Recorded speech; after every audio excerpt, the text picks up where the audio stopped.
Smartfon tanlayotganda ko'pchilik mana bu 3 ta narsaga qaraydi. Ya'ni bular kamera, batareya va ekran. Hozir sizlarga taqdim etadigan smartfonimda esa bularning barchasi jiddiy darajada kuchaytirilgan. Ya'ni bu o'sha kechagina yangi chiqqan Honordan 600 smartfoni. Unboxing qilamiz. Xo'p. Demak, smartfonimizni ochganimizda birinchi bo'lib bizda aynan mana bunaqa silikonli g'ilof va chexoli chiqadi o'zini. Ochig'i iPhone 7 ga o'xshaydi va bundan tashqari smartfonimiz o'zi va bizda zaryadlovchi kabel va zaryadlovchi adapter 80 volt supercharjni qo'llab-quvvatlaydi.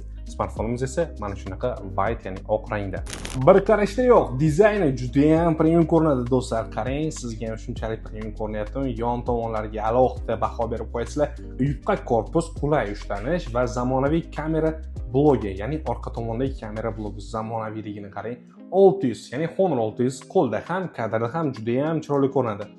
Smartfonimizni yoqqanimizdagi holati, ekranlari, pastki qismi, tepa qismi va kamera blogiga alohida bitta like bosib qo'ying shu joyda. Aynan bu Honordan 600 smartfonimizda asosiy yorug'i buni 200 megapiksellik kamerasi, ultra clear AI kamerasi hisoblanadi. Kunduzi kadrlar olganingizda juda ham detallar tiniq va chiroyli chiqadi. Kechki suratlarda esa yorug'lik va aniqlikni saqlab qolishga smartfon maksimal harakat qiladi. Ishlashini qarang buni.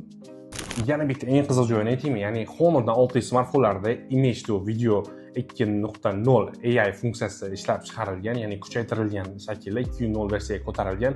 Ya'ni bu kontent qiluvchilar uchun juda ham foydali bo'ladi. Ya'ni siz rasmni o'zingiz istagan promptni taqdim etgan holatda video ko'rinishga o'tkazishingiz mumkin. Smartfonning batareya tomoni ham juda ham kuchli shakllangan, ya'ni 7000 mAh batareya quvvatiga ega va 80 voltda tezkor zaryadlanadi.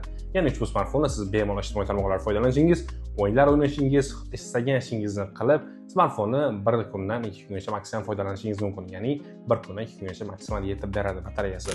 Va yana kuchli jihatlardan bittasi ushbu smartfonimiz 8000 nits peak brightness va 120 Hz yangranish chastotasi bilan keladi. Yorqin, silliq va video ko'rish uchun juda ham yoqimli ekranni sizga Honor 600 taqdim etyapti. Honor 600 ning kamera testi, AI testi va batafsil to'liq obzori bilan tanish uchun YouTube'dagi Allo kanaliga o'ting. To'liqroq batafsilroq videomiz 4-iyun sanasida Allo kanalida taqdim etiladi.